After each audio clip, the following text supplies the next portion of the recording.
tim Pak Itu Prabowo ya. sempat berjanji mau ngasih tambahan gaji guru 2 juta per bulan, itu gimana Pak realisasinya? Ya, itu yang tadi termasuk yang sedang kita hitung. Itu yang sedang kita hitung karena nanti nominalnya tidak sama. Nominalnya tidak sama sehingga kita harus hitung betul. Jangan sampai mereka yang berhak tidak menerima, tapi yang kemudian mereka ini tidak berhak malah menerima. Jadi jangan sampai yang berhak tidak menerima, yang tidak berhak malah menerima. Ini kan sangat bergantung dari akurasi data ini kan. Berarti ada kualifikasinya ya Pak untuk dapat tambahan gaji 2 juta itu? Ada dong, ada. Iya. Kalau nggak ada rebutan nanti.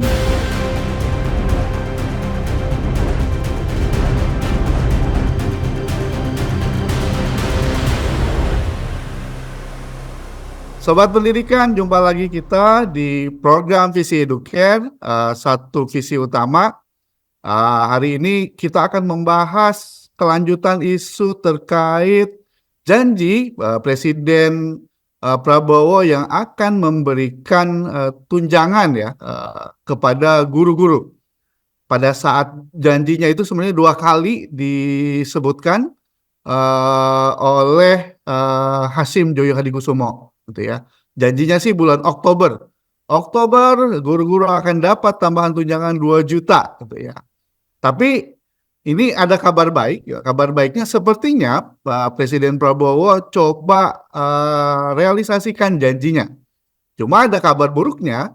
Ini mulai banyak batasan-batasan, antara lain soal kemungkinan guru-guru swasta dan guru agama yang tidak akan kebagian tunjangan.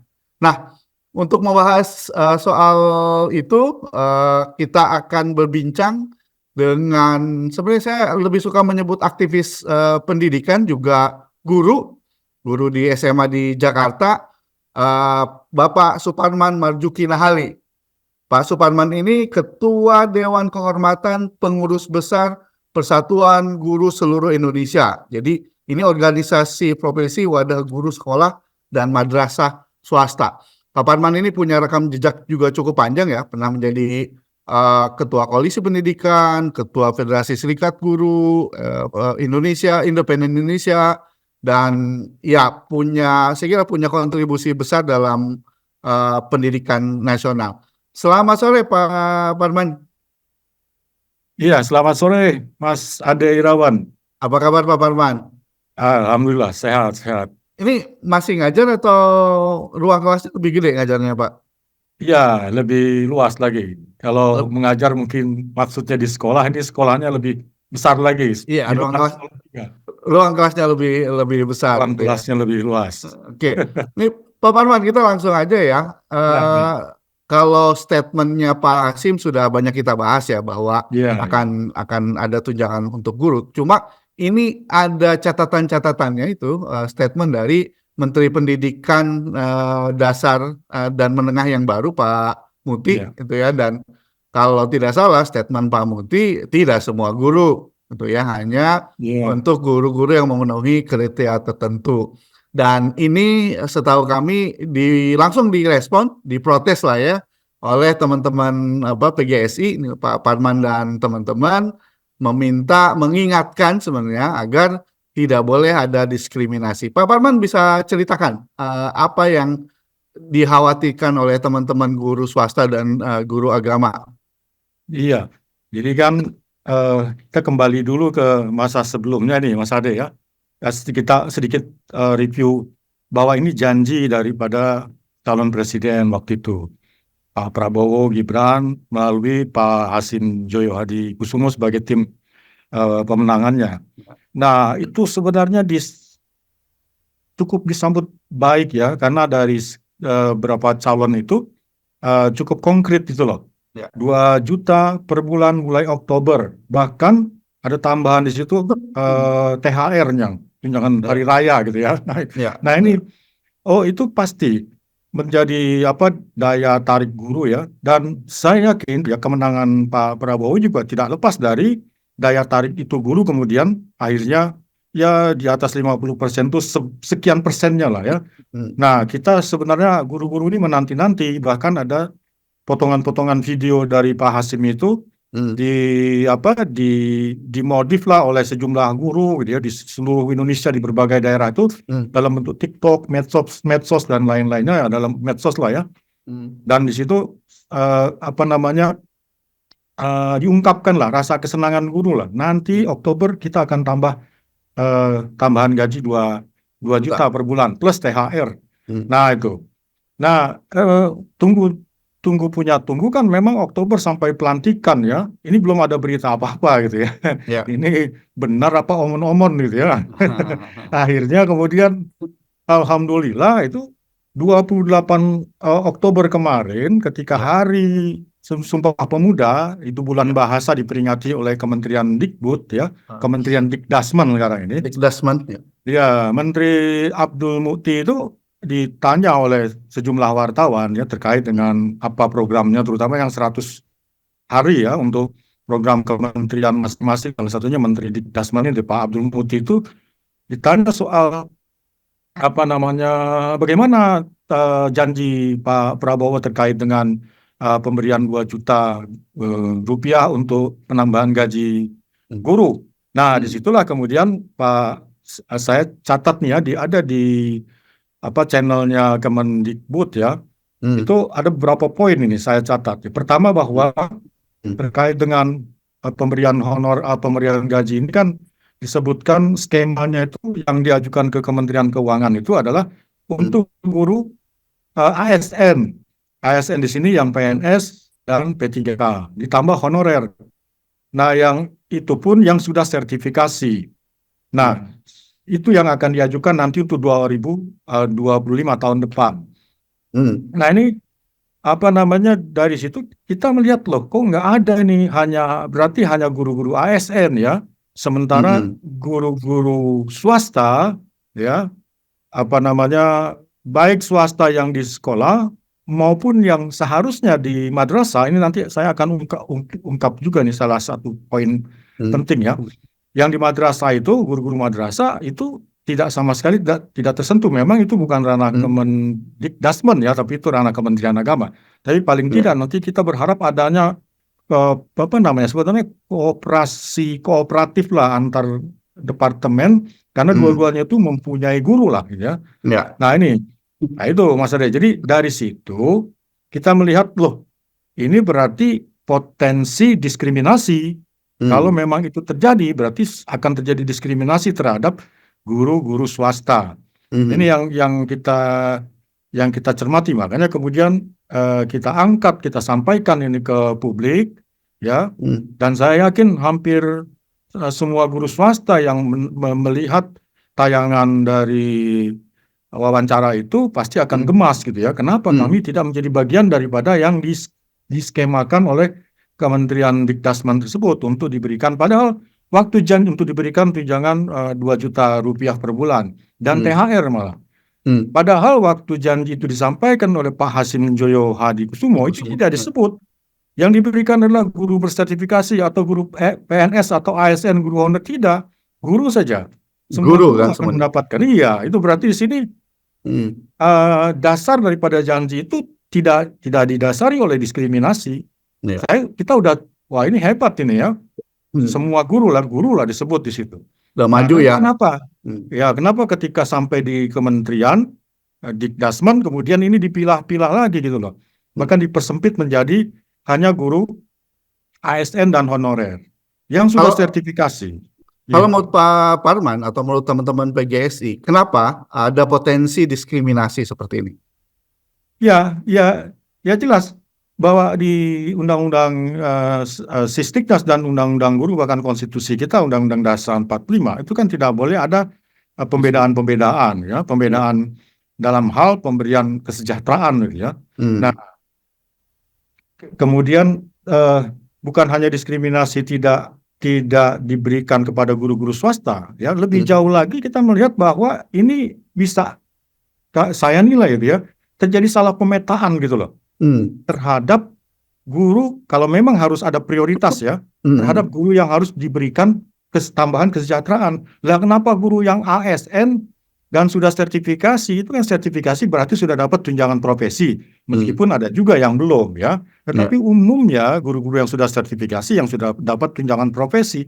Nah, seharusnya kalau memang skalanya prioritas, lah guru-guru yang belum mendapatkan sertifikasi atau tunjangan profesi, ya guru-guru honorer ya untuk sekolah-sekolah negeri ya, atau P3K ya, P3K yang memang sudah ada yang sertifikasi dan dapat tunjangan, kategorinya bisa yang belum dapat tunjangan profesi guru. Termasuk di dalamnya adalah guru-guru swasta. Nah, guru-guru swasta ini kan terdiri dari dua, guru-guru tetap yayasan yang sebagian sudah sertifikasi dan mendapatkan tunjangan profesi, sebagian lagi meskipun guru tetap yayasan tapi belum. Nah, kelompok lainnya adalah guru-guru tidak tetap yayasan, ini honorer swasta gitu. Ini lebih buruk lagi nasibnya gitu ya. Guru yang tetap yayasan saja masih tunjangan profesinya itu kan hanya dipukul rata 1,5 juta dan tidak ada penyesuaian gitu loh.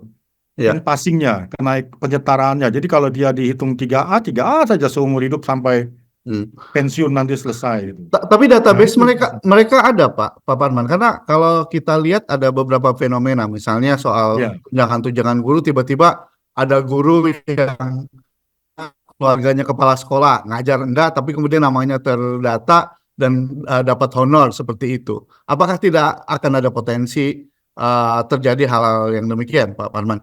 Ya, potensi itu ada, tapi kan itu bisa dieliminir ya dengan melihat data pokok kependidikan ya, Dapodik ya. Sudah berapa lama guru tersebut terdata di Dapodik. Itu kan memperlihatkan memang dia aktif loh ya. Ya, kalau yang tidak terdaftar lagi kan berarti tidak aktif. Atau yang belum masuk tiba-tiba dimasukin ke dalam data untuk supaya mendapatkan tunjangan itu kan sudah, inilah kementerian sudah punya cara untuk melihat itu ya, datanya kok baru gitu. Nah, ini kan bisa itu saya pikir tidak begitu besar ya kalau terjadi kasus-kasus semacam itu, karena itu sudah dialami ketika pemerintah menghadapi proses penyelesaian honorer ya. Dulu honorer membengkak jumlahnya, itu sudah ketahuan lah kenapa dan bagaimana cara pemerintah mengatasi. Nah, sekarang persoalan besarnya adalah jumlah guru yang sudah ada ini jangan sampai terdiskriminasi gitu loh. Guru-guru yang real gitu ya. Guru-guru honorer ya, sekolah negeri yang penghasilannya masih di bawah UMP ya, UMR. Bahkan tidak ada tunjangan dan sebagainya, hanya daerah-daerah tertutup macam DKI lah yang upahnya UMP ya, dan dapat tunjangan kesehatan, tunjangan tenaga kerja dan sebagainya. Tapi daerah-daerah lain kan sangat kecil. Nah, termasuk guru-guru swasta. Guru-guru swasta ini kan kalau kita jumlah guru sekitar 3 juta sampai 4 juta, kan guru swasta itu sekitar 30 sampai 40%-nya. Jadi saya pikir mereka penghasilannya ini bahkan bisa saja ya mereka itu penghasilan dari gaji dari yayasan itu tidak seberapa ya. Jadi mereka sebenarnya hanya mendapatkan tambahan dari tunjangan profesi guru bagi guru-guru swasta yang sudah sertifikasi. Apalagi guru-guru swasta yang belum sertifikasi, itu lebih parah lagi itu, Mas Ade, saya kira. Iya, termasuk di beberapa daerah yang dekat Jakarta ya, gajinya masih. Termasuk di Jakarta juga, bukan dekat Jakarta, di Jakarta. Di Jakarta juga ada. Ya, ada guru-guru swasta yang masih honornya kan, guru-guru sekolah swasta yang dari sisi kesejahteraan bagus karena memang ditopang oleh orang tua yang cukup latar belakang sosial ekonominya kan paling sekitar 10-15% saja dari sekian banyak. Ini soal diskriminasi terhadap guru swasta, termasuk guru agama ya. Saya salah satu alumni madrasah juga ya. Kalau lihat madrasah kan ini kan didorong untuk ikhlas beramal gitu. Nah, menurut Bapak ini kan jadi problem laten lah ya soal diskriminasi ini gitu ya. Dan kenapa ini bisa terus terjadi dan nggak bisa cepat diselesaikan? Kalau kita bicara soal pendidikan kan kuncinya ada di guru, ya kan? Nggak mungkin sebagus apapun kurikulum ini yang mau diganti lagi gitu ya, tapi tidak bisa diimplementasikan oleh guru kan juga percuma. Cuma problem guru swasta dan guru agama ini masih saja belum bisa diselesaikan, padahal mereka juga seperti kata Pak Parman adalah guru. Namun Pak Parman, apa yang mesti dilakukan oleh pemerintah untuk menyelesaikan masalah ini, terlepas dari nanti soal dapat tunjangan atau tidak dari pemerintahan baru ini? Iya, guru madrasah ini kan memang di bawah Kementerian Agama ya, dan kalau data sekolah madrasah swasta itu di Kementerian Agama itu justru lebih banyak ya daripada saya, ya sekitar mungkin 80% atau berapa pernah saya dapat data itu swasta ya kebanyakan itu. Nah, ini saya kira memang apa namanya problemnya eh, apa namanya perlu adanya ini apa saya kira jangan ada ego sektoral lagi lah antara Kementerian Menteri Dikbud dan Menteri Agama. Ya, waktu kemarin ada program untuk pengangkatan P3K, ya, honorer ke P3K, itu kami dari PGS itu mendorong gitu. Pihak Kementerian Dikbud dan Kementerian Agama bertemu gitu kan. Karena ternyata program 2 juta pengangkatan P3K itu hanya di Kemendikbud. Sementara di Kementerian Agama tidak ada, karena tidak ada ininya, tidak ada anggarannya tuh Mas Ade itu ya. Untuk Atau swasta ya, guru swasta ya. atau yang ngelola pendidikan cuma di satu kementerian aja gitu ya, dilebur.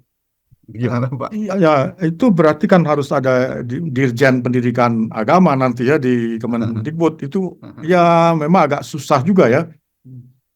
Nah ini sini mungkin perlu duduk bersama itu. Oh, ya. Itu sudah dibicarakan oleh sejumlah pihak ya, termasuk guru-guru anggota kita dari PGSI juga banyak juga yang menginginkan udah kita disatukan saja supaya baik penyaluran dana, kesejahteraan, pelatihan-pelatihan, peningkatan profesi dan sebagainya itu di satu wadah saja dan lebih mudah gitu ya.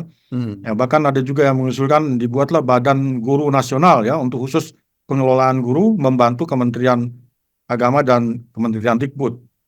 Tapi saya nggak tahu kok sampai sekarang ini ya kedua kementerian itu ya belum pernah bertemu untuk membahas kemungkinan-kemungkinan atau masukan-masukan agar ya disatukan saja untuk pengelolaan guru ya, karena kan Kementerian Agama sudah begitu banyak hal yang dikelola ya, soal haji, soal macam-macam lah, ibadah agama dan kepercayaan agama dan keyakinan dan sebagainya lah ya dikelola. Nah kita kalau untuk guru sebaiknya memang dikelola dalam satu wadah.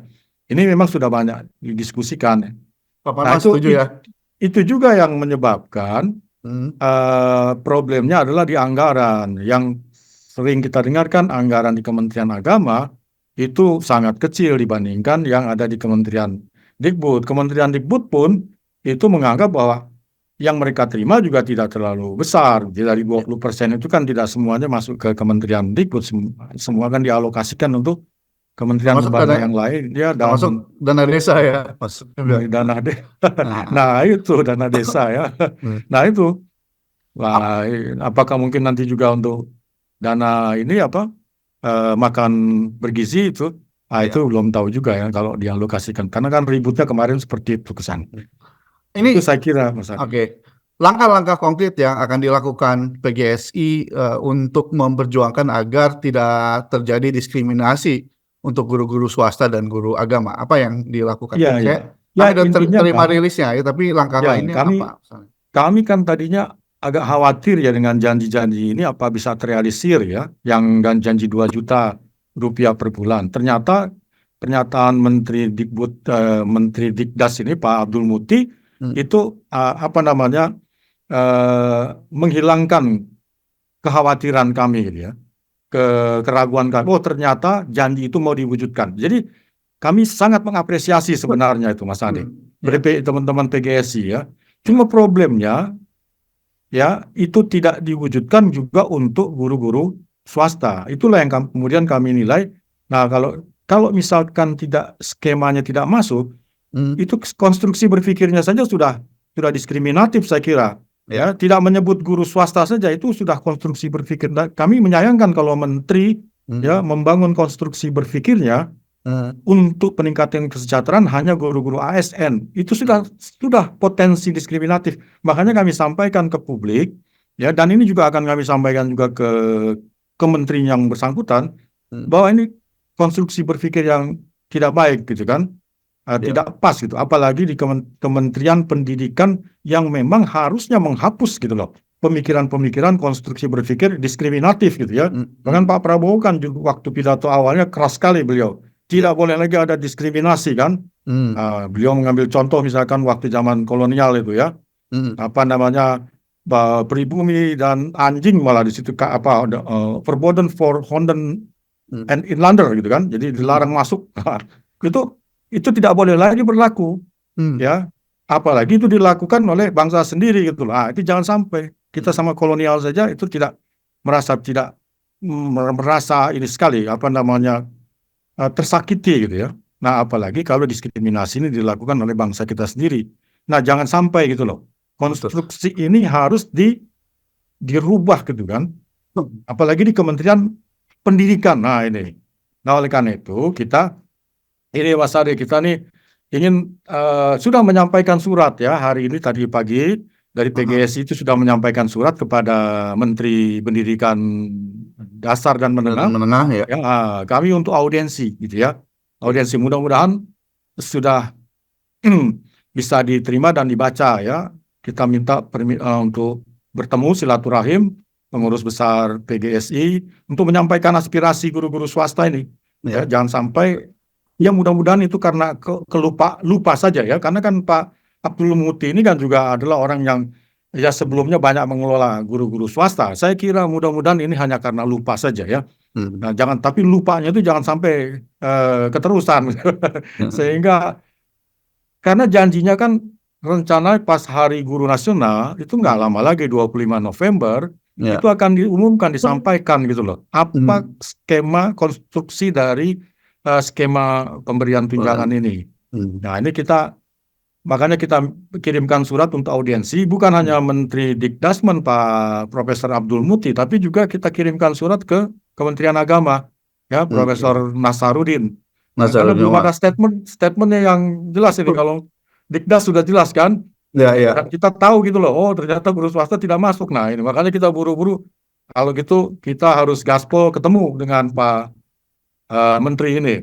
Nah sementara Menteri Agama belum ada statementnya sama sekali soal tunjangan ini. Nah karena banyak kita minta supaya audiensi juga, termasuk juga Mas Ade, karena ini juga kan persoalan politik ya, politik anggaran. Nah ini kita minta juga bertemu dengan Komisi 8 dan Komisi 10. 8 10 agama ya, dan 10 Dikdasnya, pendidikan dasar dan menengah. Nah ini kita berharap supaya ini menjadi pemikiran bersama, kan sudah jelas-jelas disebutkan oleh Pak Abdul Muti. Ya Pak. Oh, dananya ada kok gitu. Dananya ada ya.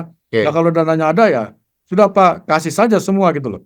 Kalau memang harus prioritasnya harus yang selama ini memang sangat kurang guru-gurunya ya, guru-guru honorer, guru-guru swasta yang sudah sertifikasi itu juga masih kurang Pak.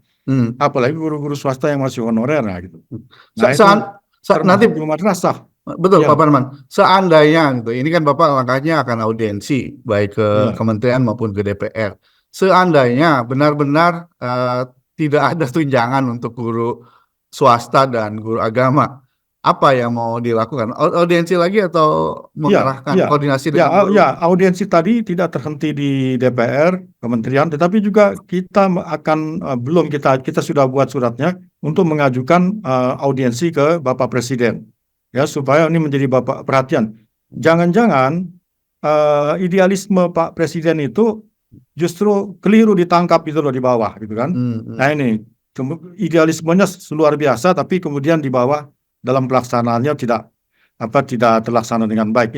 Ini kita akan sampaikan. Tapi kalaupun memang nanti tidak sampai dan sebagainya, nah biasanya teman-teman ini punya satu cara gitu ya. Itu yang kita kenal dengan silat bar itu Mas Ade.